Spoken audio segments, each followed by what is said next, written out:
Prav lepo pozdravljeni v oddaji Sledi korakov. V tokratni oddaji se bomo sprehodili skozi življenje naše tokratne gostje, Milene Miklavčič. Dober dan.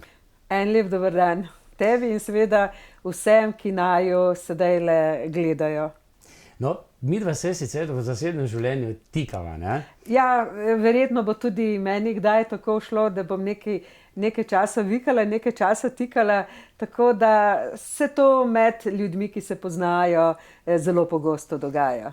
Torej, ostaneva pri vikanju. Tako je. V redu. No, seveda bova govorila o vaših delih, knjižnih delih, zelo uspešnih, ne? Zdaj je že tretja zunaj, Ogenj, rit in kače niso za igrače. Spregovorila bova še tudi kaj o vašem življenju, ampak najprej bi se pa res zaustavil pri tem naslovu, ker je precej dolg za knjigo, ampak zelo tak posrečen. No, seveda, midva sva vsaj 50 let premlada.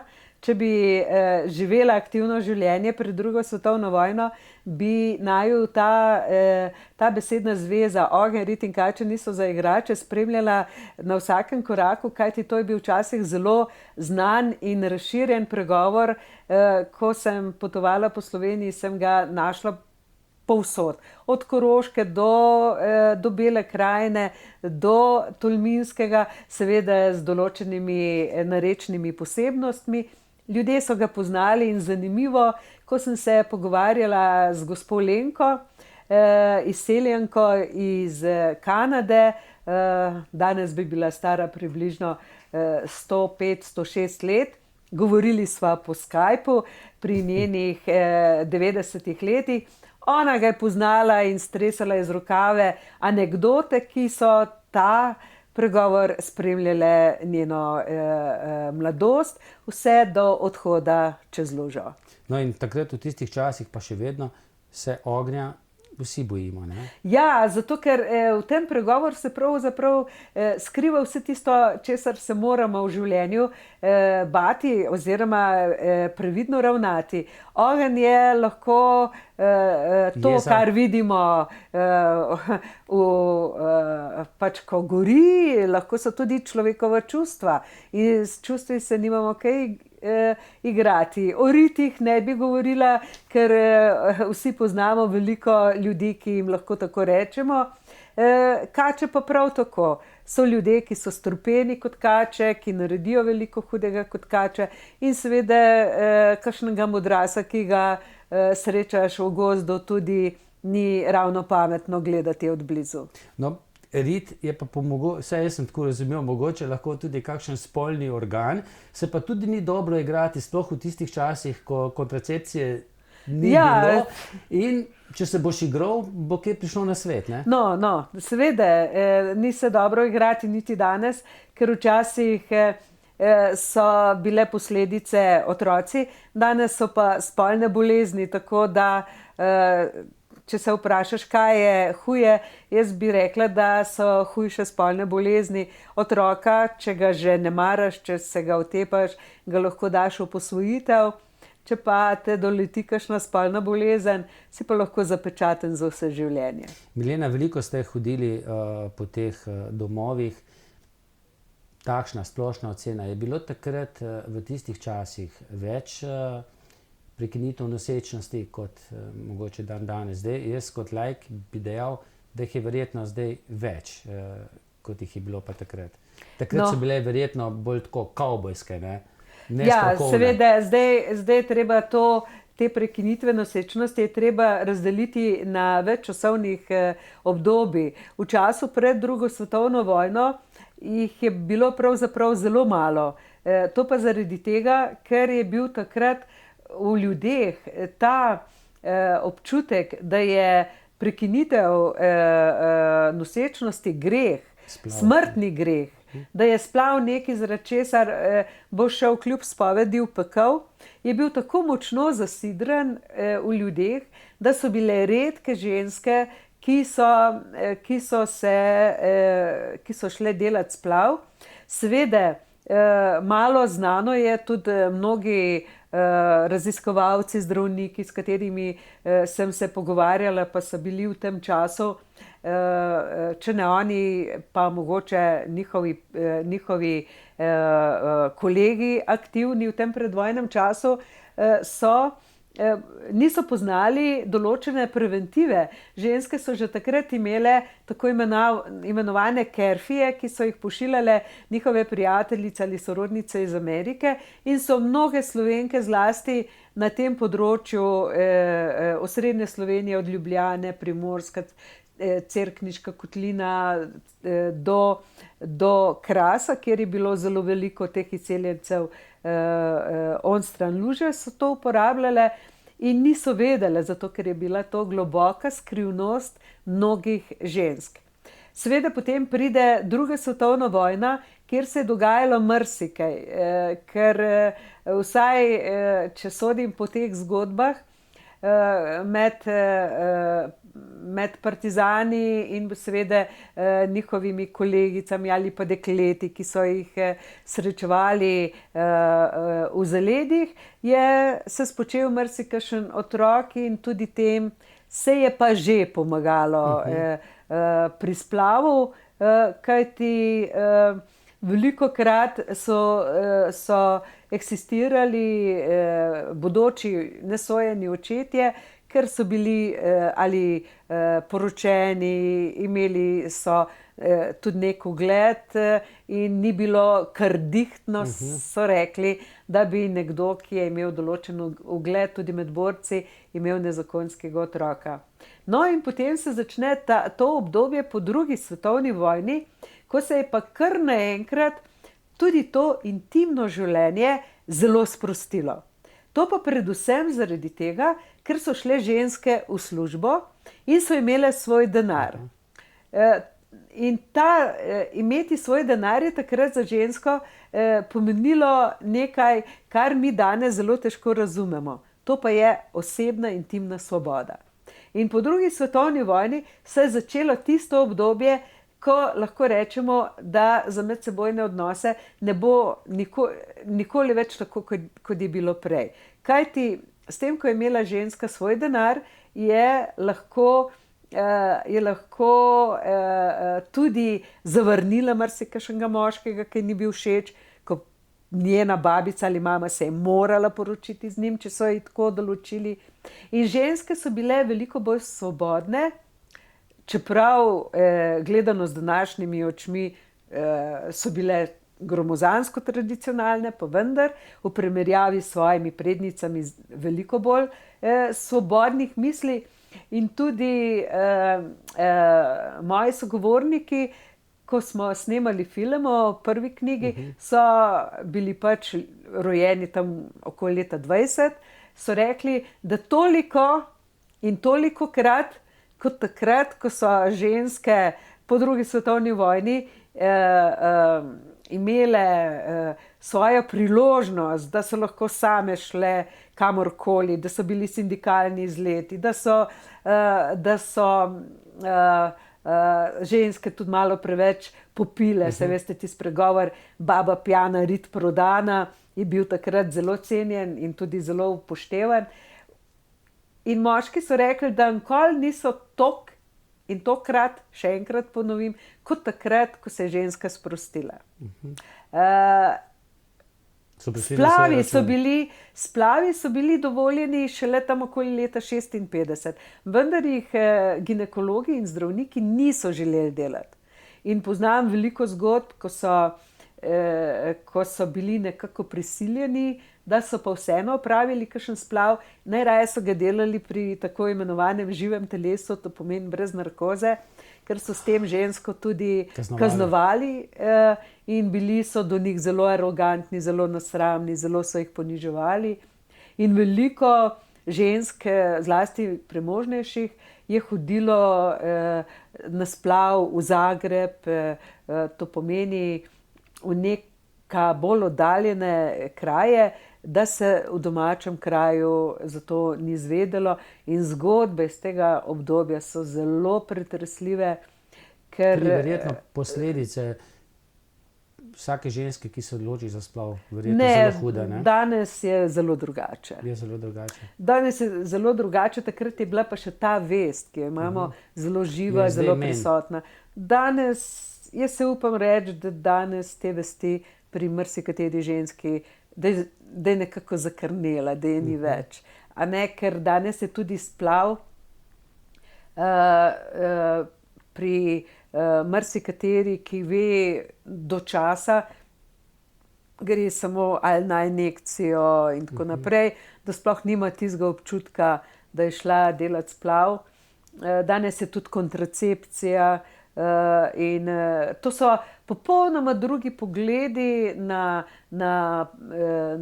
plod, na spočetje, na to, da nosiš otroka pod srcem, kot so bili mogoče 30 let nazaj, 50 let, kaj šele 100 in več let. Ampak to, vse te premike v tej človekovi zavesti, v ženski zavesti, je nekako preko teh mojih knjig takole na dlani, vidiš, kako se je vse skupaj nekako spreminjalo in kako je tudi ženska se osvobajala po eni strani. Po drugi strani pa je danes na marsikakšnih področjih še veliko večja sužnja določenim stvarem, kot je bila njena prababica. Recimo, prababici je bilo čisto vseeno, a ima na obrazu eno gubo ali dve ali nobene. Danes pa ženske skrbijo gube, skrbijo kilogrami, kaj bodo pojedle, skrbijo, kako bodo izgledale in tako naprej. In vse te stvari jo delajo nesrečno. Pa mogoče zmanjka tudi časa za seks?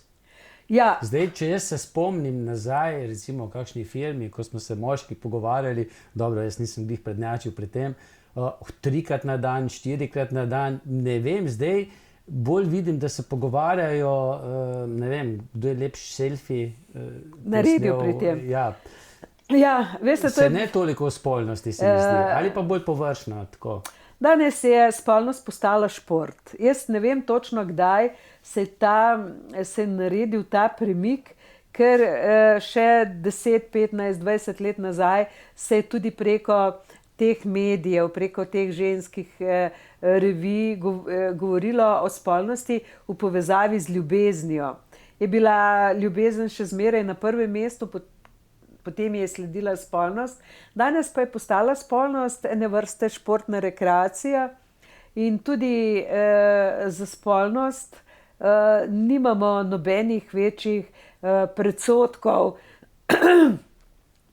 Če recimo, ko skačejo ali moški ali ženske čez plot, nekako tudi ti različni svetovalci, ki svetujejo razočaranim v taki partnerski skupnosti, jim svetujejo, da pač naj to vržejo čez ramo, da se pač to dogaja, da je veliko izzivov, da je veliko priložnosti in zakaj ne bi tega počeli. Kar se mi zdi zelo narobe, ker je največja travma, ki človeka doleti s časoma, ta, da ima dejansko res spolnost za eno rekreacijo, ki pa sledi, ne vem, nekemu teku, nekemu tenisu ali pa v službi, ali pa ko gre na kakšne seminarje v tujino, da je pač to nekaj, kar paše zraven. Ampak ni res,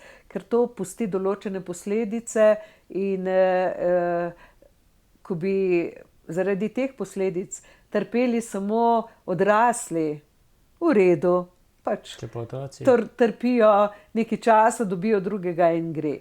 Ampak trpijo otroci. In zato je danes toliko nesrečnih otrok, ki imajo na videz vse, ki imajo veliko preobilja, kajti postali smo družba preobilja, se mi zdi, da ti otroci nimajo tistega, kar bi morali imeti, to pa je očeta in mamo, varnega zavetja, neke topline.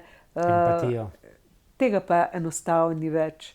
In ko sva že omenila 3-krat, 4-krat na dan, jaz se bojim, da so se trendi malo spremenili. da če so bili moški tisti, ki so še 50 in več let nazaj želeli tolikokrat, so danes ženske tiste, ki bi, pa ne morejo, zaradi tega, ker so moški postali zelo leni. Pa ne samo to, način življenja, v katerega smo vrženi, pripomore k temu, da se tudi ta hormonska razmerja, zlasti v moškem, spreminjajo in tudi moški, če rečem poenostavljeno, postajajo vedno bolj ženske, ker če pomislite, morda ste tudi vi poznali koga, ki je bil rojen v prvi polovici 20. stoletja. To so bili moški, ki so imeli zelo značilno poraščenost po prsih, po rokah, po nogah. Se spomnim, v času moje mladosti so bili moški. Medvedi. Ja, ampak ljubezenski tepihi. Ja, to smo bile ženske, recimo, zelo navdušene nad tem. Danes pa, če pogledaš mlade fante, mlade moške, ugotovimo, da enostavno so vse te dlake izginile. Če pa je že kje kdo kakšno imel, jo pač depilira, ker so vsi tako goli, ko piščeta, ko pridejo na svet. Zdaj je bolj porisano vse, ne? Ja, pač tatuji nadomeščajo tisto, ampak tudi konstrukcija se je spremenila. Drugačne. Jaz mislim. Jaz ne verjamem, da je kaj vzeli bilo takrat kaj slabega, ne? Kvečem je mogoče pomagalo za kakšno spolno slo. Jaz mislim, da je to, vi samo pomislite, da še generacija tam 60-ih, 70-ih let je edina začimba, ki so jo imeli, bila vegeta, če se prav spomnim. Danes je teh ojačevalcev okusa nešteto in tudi če karkoli pojemo, sploh nima več tistega prvotnega okusa, kot ga imam mogoče v spominu, pa je to od kurjega bedra naprej. Jaz se spomnim, bilo je nekaj let od tega, ko pri nas svinjskega mesa ne jemo, zaradi tega, ker pri sinu vzbuja alergijo, pa ne vem zakaj. In sem prišla na eno kmetijo, kjer so ravno so cvrli ocvirke in tisti duh po ocvrtih ocvirkih, ki me je vrnil v tisto davno otroštvo. Zadeleni štrukli, recimo, ne? Kako je bilo lepo. Jajca Tiste ocvirke, veste, ki jih nisem že desetletja jedla, pa tudi verjetno jih ne bi, če bi jih morala kupiti v trgovini. Ampak tisti von, ki te je vrnil v otroštvo, kjer so bili ocvirki še zmeraj ocvirki, ker se je pač živina hranila naravno, brez teh kemikalij, brez različnih briketov in tako naprej. In tega danes ni in moji otroci, moji vnuki pa sploh ne poznajo več originalnega okusa nekega mesa, ki je bil recimo še v moji generaciji vsakdanjega. Ali pa v moji, ne, recimo. Ali pa v vaši, tako je. No, to je bil malce daljši uvod, te teme se bova še dotaknila, morava priti še tudi na vaše otroštvo, ampak še prej, aktualna. Vlada je odstopila, mislim, oziroma odstopil je predsednik vlade, zdaj se sestavlja verjetno ravno v tem trenutku mogoče nova, tretja Janševa vlada, ali pa bodo predčasne volitve. Zdaj jaz se poslušam, ne, gre za Slovenijo, malokrat slišim, ne, gre za človeka, tako da ne vem, praktično mi je čisto vseeno, kaj bo. Kaj pa vi menite? Kaj se bo zgodilo? Jaz mislim, da zdaj je prišlo do več dejavnikov, ko sem skoraj prepričana, da bo prišlo do formiranja te vlade, o kateri se, kar mi je bilo zelo všeč, ko se je govorilo brez prisotnosti medijev. To je bila ena stvar, ki mi je bila zelo všeč.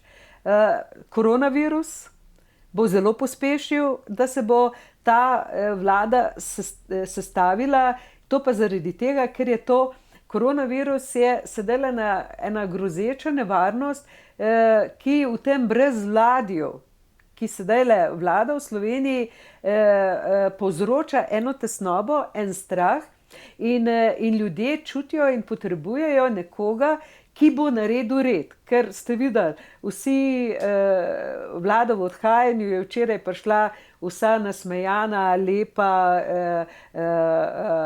sveža, spočita z dopusta. Brigalo je koga za to, da smo bili državljani v nekem strahu, kaj se bo zgodilo, ker pač koronavirus je že zelo blizu, kakšen kilometer stran od italijanske meje.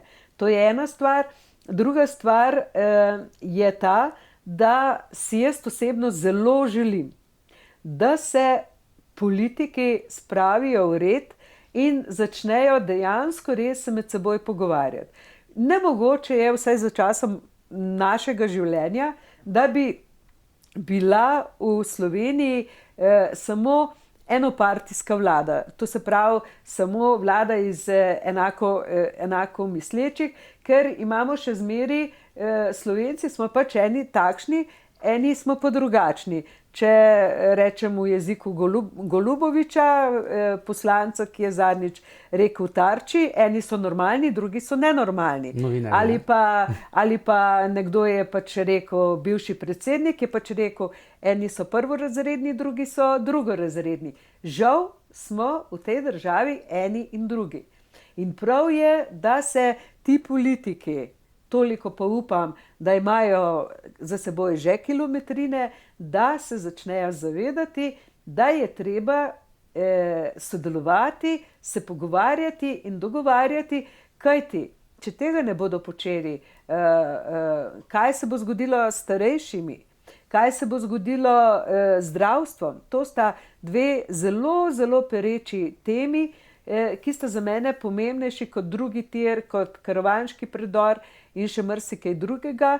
In seveda malo drugačnega vetra je potrebno tudi zaradi tega, da se vsej tej tako imenovani mafiji pristrižejo peruti, da vsi tisti, ki so bili v navezi ali v politiki ali v gospodarstvu ali kar tako po preštevilnih uradih,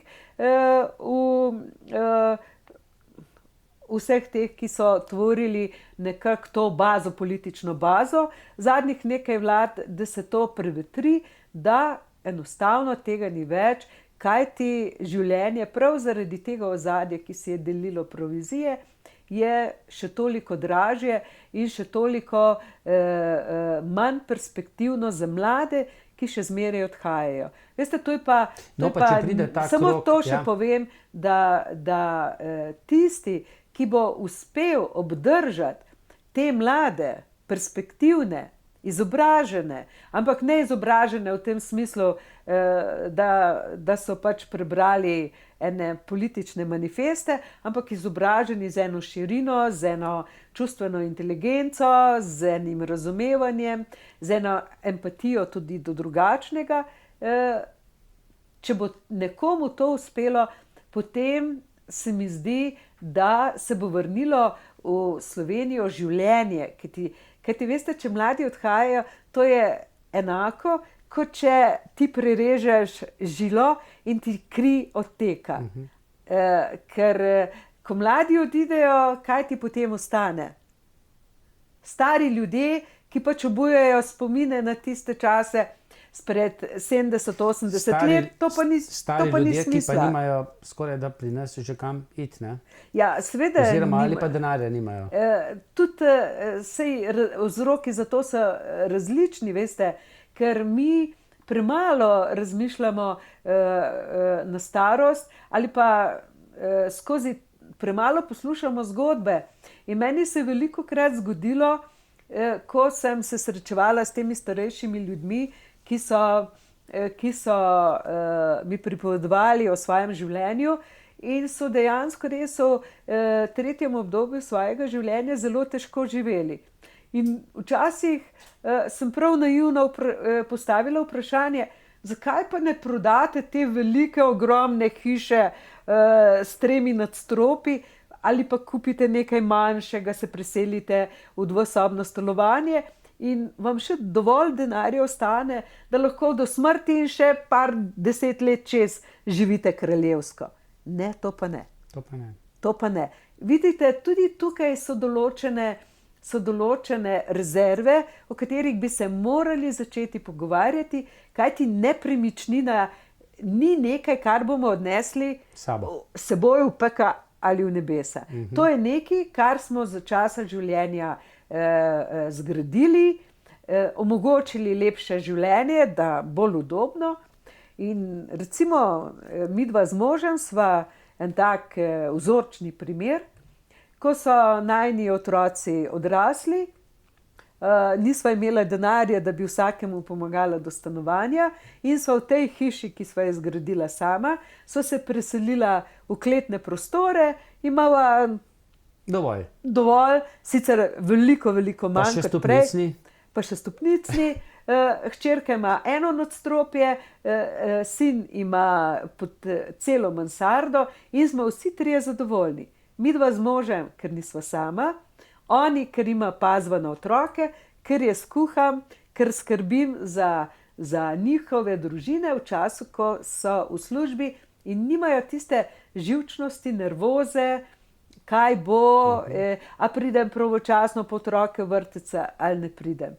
In prav to, ta simbioza med generacijami, ki je bila tako prisotna še tam do 60 let prejšnjega stoletja, to simbiozo je moderni čas povozil, ker je bilo tudi moderno, bom povedal en banalen primer, da se odseliš od domačih tako daleč stran, da mama oziroma tašča ne more do tebe priti v copatih.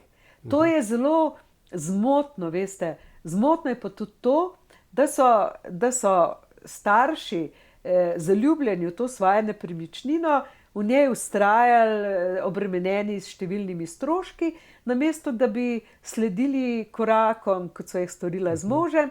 In tudi pustili, da se kaj premakne. Da se kaj premakne in tudi, veste, ker je to sobivanje, to je idealno.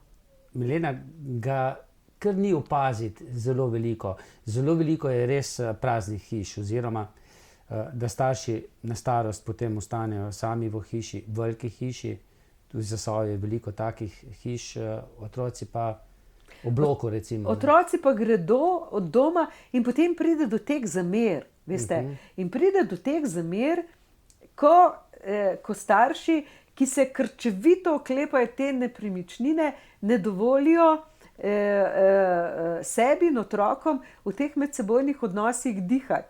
In to, kar starši v tem najbolj občutljivem času, ko mladi potrebujejo streho nad glavo zato, da si ustvarijo družine, zato, da imajo kje bivati in se stiskajo v kakšen luknji, pa da bi jim pazili na otroke, starši nekako oklenjeni te svoje nepremičnine, vendar, ko potem starši ostarijo, pa se jim povrne vse tisto, kar takrat, ko bi lahko dali svojim potomcem, pa zaradi Bog vedi kakšnih vzrokov niso in so velikokrat sami, osamljeni, zavrženi celo. Sploh, če ostanejo še vdovi, ne?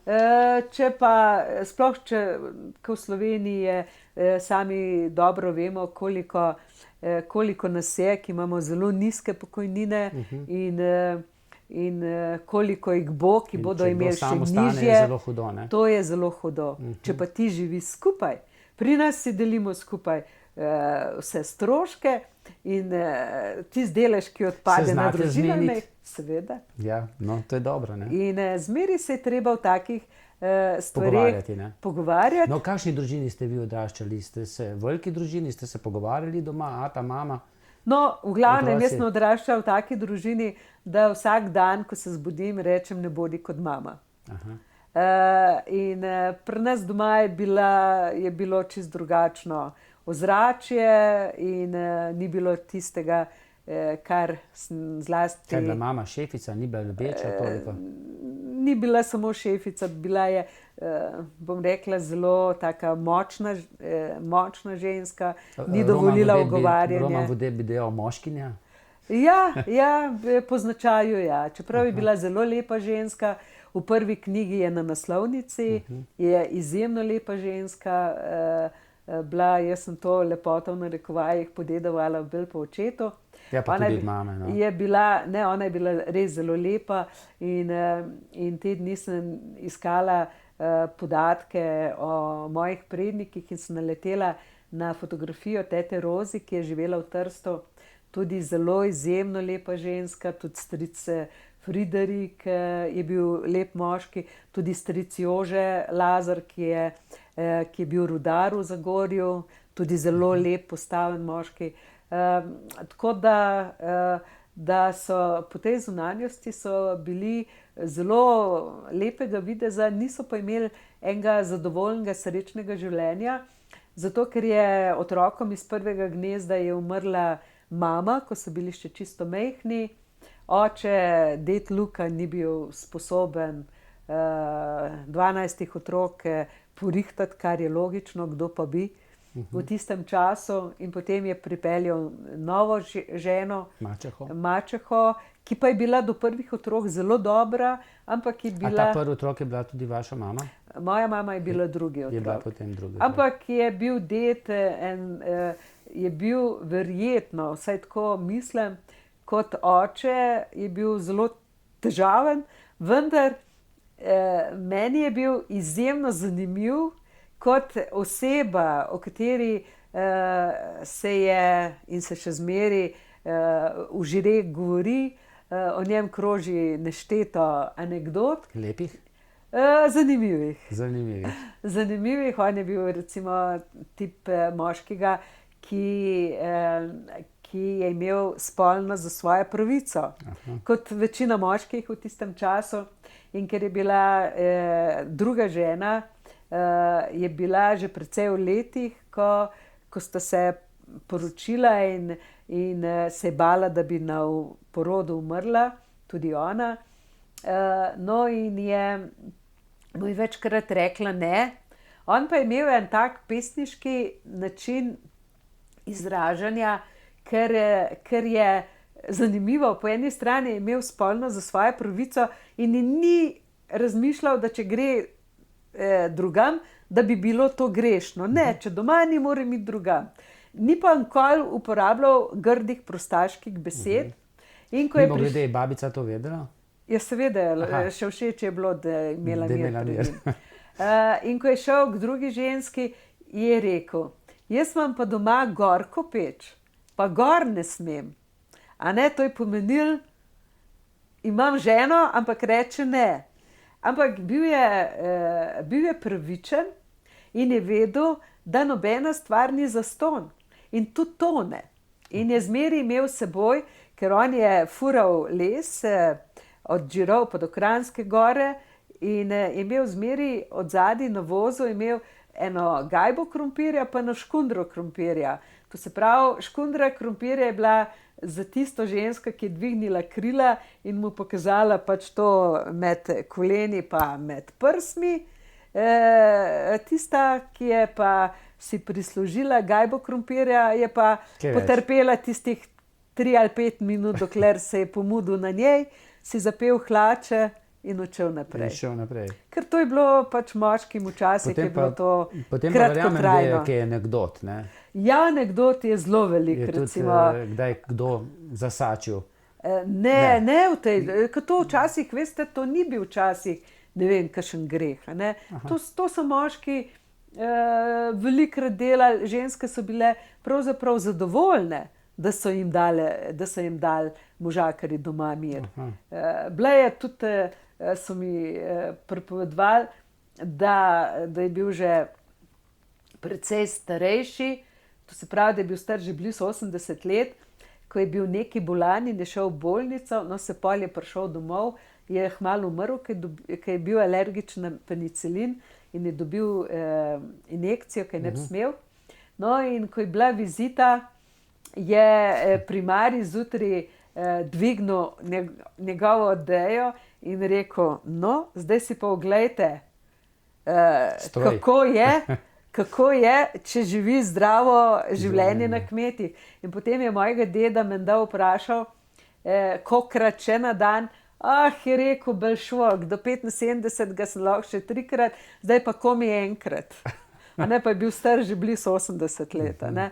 Mislim, to so take hecne, lušne anekdote, ki so bile meni v veselje, moje mami pa ne. Ne.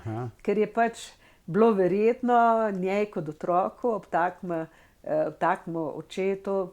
Takšnega slovesa? Ja, takšnega slovesa. Ni bilo prijetno živeti in to se je pač nabiralo v njej.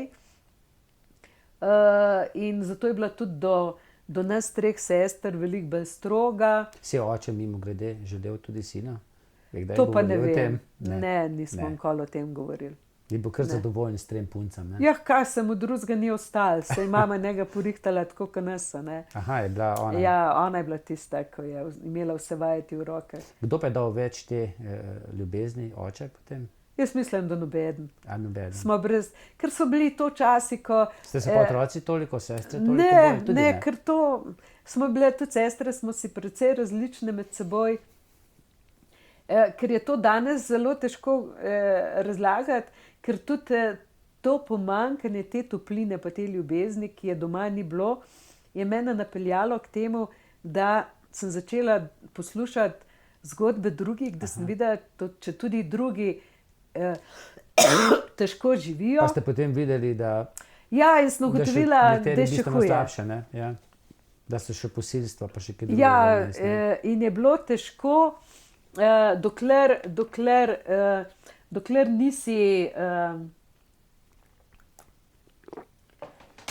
nisem spoznala, da tudi druge živijo to čustveno prazno življenje. Ker to ni bil čas, veste, morate razumeti, da še pred 2. svetovno vojno se o ljubezni ni govorilo na takšen način kot danes. In je bil, kot so mi pripovedovale ženske, dokaz ene ljubezni že, če sta šla mož pa žena k maš, pa je mož zavezal ruto pod brado. In dokaz ljubezni je bilo to, da je ni tepel. Ja, zanimivo, ne? Zanimivo, ne? Recimo, moja mama in ata, jaz sem nikoli se ne spomnim, da bo ona dva si kazala znake naklonjenosti, ljubezni. Ampak, ko sem gledala druge, prav tako ne. Recimo, potem, ko sem šla na gimnazijo in sem imela na dobro prijateljico, v Ljubljani sem šla včasih k njej in se spominjam, da tudi pri njih ni bilo tega, pa so bili recimo izobraženi meščani, ni bilo tega vidnega izkazovanja ljubezni. Ni bilo pomembno, kakšen je stan. Tako. In tudi, recimo, jaz se spomnim, ko sem delala kot gimnazijka v Alpini, pa so bili tam mladi fantje. In so mi te moje sodelavke enkrat enega rihtale, drugič to drugega. In so rekle, poglej, tale ima fičota, tega se prim. Ali pa tale upodedva v kmetijo, nikoli ne boš lačna. To pomeni, da je bilo to še tam 65, 68 leta pomembno, kaj kdo ima, ne kakšen je, ali po srcu, ali kako zna svojo bodočo ženo delati. Ali je face pop, ali ni, ne? Ali ni, ali pa ta ne pije, ta se na veselicah ne pretepa in take. To je bilo pomembno. Ja. Ko recimo, če se prevrneva v današnje čase, je pa pomembna samo ljubezen, samo kako te zadovolji v posteli. Vse to, kar je bilo pa pomembno, recimo še moje generacije ali pa generaciji mojih staršev, to je se pa kar razblinilo. Veste pa, tisti pregovor najprej štalca, potlej kravca, to ni nastal zaradi lepega vremena. Nekaj je na tem, da moraš ti imeti ob sebi človeka, ki te bo zadovoljil ne samo telesno in čustveno, ampak tudi... Mora biti tudi štalca, ne? Mora biti tudi pripravljenost. Jaz sem tu malo prekršil, ne? Ja. Ampak še kar drži, no? Ja, mora biti tudi nekaj, da se ti lahko na človeka zaneseš, da ti da eno moralno oporo. Včasih, kje storiš brez štalce, ne? Tako, ja. Tako. No in kako ste si vi štalco potem nekako ustvarili, ste našli sorodno dušo? Ja, seveda. Jaz sem bila tudi zelo mlada. 4 otroke. Ja, tudi midva so bila zelo mlada. Ne, imam 3 sinove pa eno hčer in sva se zelo mlada poročila. Spoznala sva se na avtobusu, smo se skupaj vozili, to so bili še časi, ko ni bilo pametnih telefonov in smo komi čakali, da se v nekdo usedel zraven tebe, da se šlo tudi stali smo še na avtobusih. Tudi. No, v glavnem, ni nama bilo, bom rekla, nič takega se ni dogajalo, da bi imela tudi v tem materialnem smislu težke spomine, čeprav je on šel kmalu po poroke k vojakom. Jaz sem še študirala takrat. Najprej sva si uredila 2 sobi pri njegovih starših. Štalco, ne? Ne, to je bila ena taka, en tak predprostor. Ni bil ta prvi otrok, ne? Ne, to je bil en majhen prostor, vsega skupaj ni bilo, ne vem, 30 kvadratov. Ne. Za sebe sta pa imela sva 2 vilice, 2 žlice na začetku. No, potem sva se začela lotiti zidave, ker vsak Žirovec je v tistem času imel svojo hišo, pa da jaz ne bi imela, to bila sramota. No, vi ali mož, da je ne bi imel? Kako je bilo to? Jaz sem bila Žirovka. Aha. Ja, on je bil z bolj normalnih krajev, tam ni bilo tako pomemben. No, jaz sem bila pa Žirovka in je bilo to nekako pričakovano, da vsak da nekaj nase, se loti tudi hiše. No, in sva se midva lotila, tako po 3. letu, ko sva bila poročena, iz nič, dobesedno iz nič. Potem so vzela nekaj kredita, potem je bilo tako, da so vse, kar se je pri hiši delalo, so pomagali sorodniki. A ne? To ni, samo rošt se spomnim, so prišli delati eni drugi. Brez kakšne kontrole, ne? To so bili zelo lepi časi. Se je še dalo. Vse smo skupaj naredili sami. Ja. Tudi človek bolj ceni potem. Tako, in jaz se spomnim, ko sva se imela vseliti, septembra je šel sin v 1. razred, sem jaz celo nadstropje sama prepleskala. Najprej z apnom, potem z eno barvo. Po tleh sva imela še 3 leta tiste plohe, ki je bil še surov beton. Vsi skupaj smo ležali v enem prostoru, ki je bil tudi dnevni prostor. Televizijo smo Bog vedi kdaj. Prvi sin, prvi otrok je prišel, ko je bil mož v vojski ali že doma? Tako, ko je bil mož v vojski. Takrat se je prvi sin rodil. Je bilo verjetno hudo samo vračati. Ne, se je bil bliz, je bil zelo bliz v Tolminu. Ja, v Tolminu je bil prvi vojak. To ne, zato ko so bile kar zoprne razmere. No, jaz sem, recimo. Ja, no, v glavnem. Ni uspelo. Bilo je, kako naj rečem? Skromno. Skromno, zelo skromno. In recimo, če bi danes kakšna družina v takih razmerah živela, bi hitro naredili kakšno dobrodelno akcijo. Takrat je bilo pa to nekako normalno, da ko se ti vseliš, nimaš nič, potem pa počasi dokupuješ. Pa tudi počasi so potem prihajali otroci, ne? Tako. Zdaj 4 je že za tiste čase pa že kar veliko, ne? Ja. Glede na to, da so takrat že kar šli na 2, ne? Jaz sem imela to smolo, da nisem mogla imeti, nisem smela uživati kontracepcije in potem je bilo res, kakor jih je Bog dal, ne? Ampak nič hudega, ker potem je en sin umrl in imam zdaj 3. To je bil pa star takrat 22 let. To je pa verjetno lahko rečem, ker 100% najhujša stvar v življenju. To hujšega ni. Umre otrok. Ja, hujšega ni in to je bila ena zelo težka preizkušnja in moram reči... Je tudi trajala? Zelo dolg. To je bil tumor na glavi. Glioblastom, ja. Kaj to pomeni? Tisto, ki hitro raste? Tako. Tisto, ki je brezizhodno. Se je potem čisto zgubil na... Nazadnje je postal velik otrok. Čeprav je bil star 22 let, je nazadnje postal velik otrok. Ampak jaz sem imela do smrti in imam še danes zelo en tak čudno odnos. Z zadnjih dnevi nisem mogla biti pri njim, ker mi je bilo prehudo. Pa ste vedeli, da ja, zato ker je, ko je odhajal, je to, ki je bil pri sebi, da je pripovedoval o beli svetlobi. In to sem si jaz zapomnila za vse večne čase, in sem se stolažila s tem, da ni odhajal v eno temo, pa v nekaj slabega, ampak da je odhajal v nekaj toplega, v nekaj, bom rekla, mehkega in ni bil on nesrečen. Seveda Mož pa je bil z njim. Skozi, ja. On je z drugega testa narejen in to soočanje s smrtjo je ena taka preizkušnja, ko jaz lepa ne rečem, ne morem, ampak tam nisem mogla. Ne. Ampak je pa tudi takšna preizkušnja, da gre kakšen zakon tudi potem narazen. Tam, kjer gre zakon narazen, tam mora biti že prej zelo hudo. Že prej zelo hudo. Ker pri nas je ta izkušnja izjemno povezala. Kako so pa ostali 3 otroci to sprejeli? Jaz mislim, ker smo se veliko pogovarjali, da je bilo zaradi tega lažje. Ker tam, kjer se veliko pogovarja, ker veliko časa starši otroci preživijo skupaj, je lažje. Ne na tablicah, ne? Ja, jaz mislim, da pri nas itak smo družina, ki se veliko pogovarjamo. In tudi seveda so problemi, ampak jih s pogovorom rešiš. Sin sodeloval potem, ko je že zvedel, da je skoraj da neozdravljivo bolan?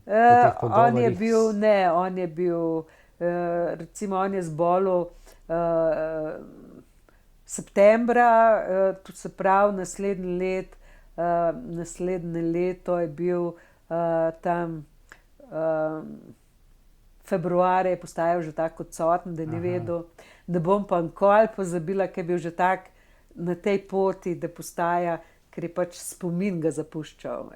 On je imel tumor na tistem mestu, kjer je sedanji spomin, to pomeni aktualni spomin. On je vse za nazaj vedel, kaj se pa dogaja sproti, pa ni vedel. In ne bom nikoli pozabila, ko ga je zdravnica hotela dati nazaj delati. Ker je bil že zelo ubogi in je zelo arogantno, zelo nesramno, celo bom rekla prostaško me zavrnila, ko sem rekla, ne more iti otrok, ne more iti fant s tako diagnozo in s takim stanjem nazaj v službo. Tako da je pol šel za en dan, za 2 in potem je ostal doma in 15. avgusta je potem umrl. Se je kdaj opravičila za nerodnost? Mislim, to so ljudje, ki... Beli bogovi, to ni bila zdravnica njegova, ampak to je bila tista zdravnica, ki pač na zavodu podaljšuje te bolniške. V bistvu ga niti ni videla, niti z njim ni bila nikoli v stiku. Z njo sem kontaktirala preko telefona. In to so stvari, ki si jih človek zapomne in zato, ko danes se to govori, koliko časa smo Slovenci na bolniški, je treba zmeri vzeti v obzir, da so te bolniške lahko tudi takšne, kot je bila bolniška od mojega sina. Seveda lahko so tudi takšne, ko imajo ljudje psihične težave, ker je povsod ogromno mobinga. Mimogrede, koga je pa kdaj bolela hrbtenica ali pa da se je kaj ukleščilo, za pokazati res ni nič. Boli pa tako hudo, kot sam urad, da res ne moreš delati. Potem pa tam neka komisija odloči o oddaljenosti, da bi moral že pred 2 dnevoma oditi na službo. Ne? To so hude stvari in zaradi tega, ker že pregovor prav, stran od oči, stran od srca. In tudi povsod tam, kjer ljudje po eni uradniški doktrini odločajo dobesedno o življenju in smrti, veste, to ni v redu. In v naši družbi se marsikaj dogaja oddaleč, ko nekdo odloča o nečem, o nekom, ko nima pojma. Se strinjate mogoče z mano, jaz kar veliko teh socialnih problemov poznam, pa jim recimo po 5 letih pripada invalidski voziček, ne? Pa se mogoče po 4 letih iztroši, ampak ne pride socialna delavka pogledati, zakaj se je iztrošil. Vse mogoče ima pa res tam sam makadam, mogoče je slep, slabo vidi, se zaletava, ne, pa ga poškoduje, ampak mu ne pripada, zato ker je pač 5 let. Ne. Pravim, premalo trenerskega dela. Ja. Iz pisarn ven. Moja sestrična je tudi ta socialna delavka v Torontu, skrbi za bolnike, ampak ona ni 5 minut v pisarn. sploh ne vem, če jo ima. Ona gre zjutraj na teren in se pač, ko je konec službe, okoli teh njenih, za katere je zadolžena, se pač vrne, odda zapisnik in potem gre domov. Pri nas je pa ravno obratno, pa zle pa nihče ne gre pogledati, kako ljudje živijo in velikokrat se tudi to zgodi, da če bi bili z neko družino v stiku, bi hitro ugotovili, da ta družina ne potrebuje toliko materialnih dobrin kot nekoga, ki jih bo naučil ravnati z denarjem, ki jih bo naučil kuhati, ki jih bo naučil odnosa do otrok, do partnerja. Veste, to je danes rak v naši družbi. Da se čevlji dobijo tudi za 20 evrov, da ni treba za 150, tako, ne? A veste, ker recimo jaz poznam ljudi, starejše ljudi zlasti, recimo v Žireh, ker so si v glavnem vsi prislužili pokojnine v Alpini, kjer so bile plače minimalne od minimalne in danes imajo komaj neki 100 evrov pokojnine, pa nobeden ne jamra, da se s tem denarjem ne da preživeti. Živijo skromno, vendar ti ljudje, ki živijo skromno, ne bodo nikoli metali kruha stran, ne bodo nikoli pretiravali s kakšnimi svojimi željami, ker so takšnega skromnega načina življenja naučeni. Res pa, da ne bodo vsako leto zamenjali tablico, ne? Pametni telefon, če ga bojo sploh imeli, ne? Toga pa tudi jaz ne zamenjam. Jaz ga ponovadi zamenjam. Recimo, nazadnje sem ga zamenjala zaradi tega, ker mi je padel v posodo, v katerem sem prala solato. To sem pa že skoraj morala narediti. V tem prvem delu, mogoče samo prej sem vas malce prekinil, kako je bilo potem po smrti, verjetno zelo hudo, ne? Ja, po Traja smrti. to, ne? Zdaj je to že koliko? 22 let. Samo jaz sem človek, ki nekako vem, da ne koristi, če sediš pa tarnaš, ampak moraš biti aktiven. Je tudi mož tak? Ja, tudi v tem. In po 14 dneh sem šla nazaj delati na radio in ko si ti enkrat v etru, ko te enkrat vsi slišijo, ti ne moreš jokati pa tarnati, ne? In potem sem šla okoli teh ljudi s temi zgodbami, in ko sem jih poslušala, ugotavljala, da imajo drugi ljudje še veliko hujše zgodbe, kot je moja. Spet se je zgodba ponovila, ne? Tako. In nekako ob tem tvoja bolečina ne da postaja manjša, ampak nekako jo imaš na krožniku in ugotavljaš, da se da nekako vse premostiti, če si pomagaš sam. In še danes se držim tega načela, da noben ti ne more toliko pomagati, kot si lahko pomagaš sam. Ampak to je težko dojeti bistvo te misli zaradi tega, ker danes živimo tudi v času, ko je vse na dotik. Vse pritisneš na gumb, pa se nekaj naredi. Si lačen, pa greš v trgovino. Pa kupiš, pa odpreš pločevinko, to poješ. A ne? Recimo, jaz se spomnim enkrat pri eni družini, ko so bili tudi zelo v težkih razmerah, so živeli in potem smo skupaj se naučili delati samo iz krompirja in iz bučk. Smo se naučili delati 45 ali 46 receptov. To pomeni vsak dan nekaj drugega in so jedli samo tisto, kar so imeli na vrtu. Nič drugega. Seveda nekaj ola, pa kisa, pa to je nujno. Ampak iz tega smo naredili, bom rekla, en zelo velik korak, da ti lahko, ne da bi šel v trgovino, preživiš od tega, kar imaš na voljo. In tudi pri čustvih je tako. Ti imaš na voljo samo sebe, svojo dušo, svoje misli, svoje izkušnje in s tem si moraš pomagati. Jaz si ne morem z vašimi izkušnjami pomagati, ker so mi tuje, ker so se izoblikovale v drugih okoliščinah. enako velja za to, da si vi z mojimi niste nič Pa bolj. vas je kdo, kdaj, glede na to, da ve, kaj se vam je zgodilo, kdaj vprašal za kakšen nasvet, kako splavati? Seveda sem me spraševala, samo to je težko reči. To je spet tisto, vsak na svoj Vsak način. na svoj način. Tako da seveda... Nekdo gre tudi v alkohol, ne? Ja, greš na vse načine, se ne moreš tazga človeka obsojati, če pa nima, nič oprijemljivega. A ne, ker če jaz ne bi imela teh zgodb, Bog vedi, kaj bi jaz počela. A ne, Bog vedi, kako bi se vdala eni žalosti. Veste, to je zelo težko reči. To je bila pač moja pot, ki je bila po spletu okoliščin takšna, lahko bi bila pa tudi drugačni. Je pa ena taka zgodba iz teh zgodnjih časov, ko je bilo najhuje, se spomnim, me enkrat obišče ena gospa, pa se me oklene, pa reče, joj Milena, jaz sem tudi doživela 7 let nazaj eno veliko zgubo. Sem rekla, pa kakšno zgubo sama pri sebi. Sem vedela, Poznate, ne? da ni imela nič tazga, ne. In pol mi reče, da je 7 let nazaj mačk poginil. In tisti trenutek, ko je ona dala na isto tehtnico svojega poginulega mačka, pa mojega sina, veste, takrat se je pa v meni nekaj zlomilo.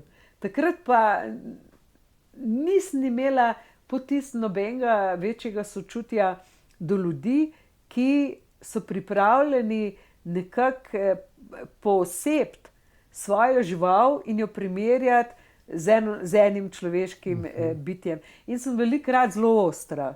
In pravim, da se tega ne sme. Ker človek je človek, žival je žival. Ti lahko žival nadomestiš. Če imaš danes, ne vem, mi smo imeli mopsa, pa je nam, ker je pač imel ene genske težave, nam je poginil, pa smo drugega, pa smo se navezali na njega. Pri otroku ni tako, ne? Pri otroku. Otrok je unikaten. Ja, zagotovo. Veliko imamo še za povedati v tem prvem delu, naj bo dovolj. Gospa Milena, hvala za vse, kar ste povedali. Vam hvala za pozornost, pa bodite z nami tudi v drugem delu. Pa srečno.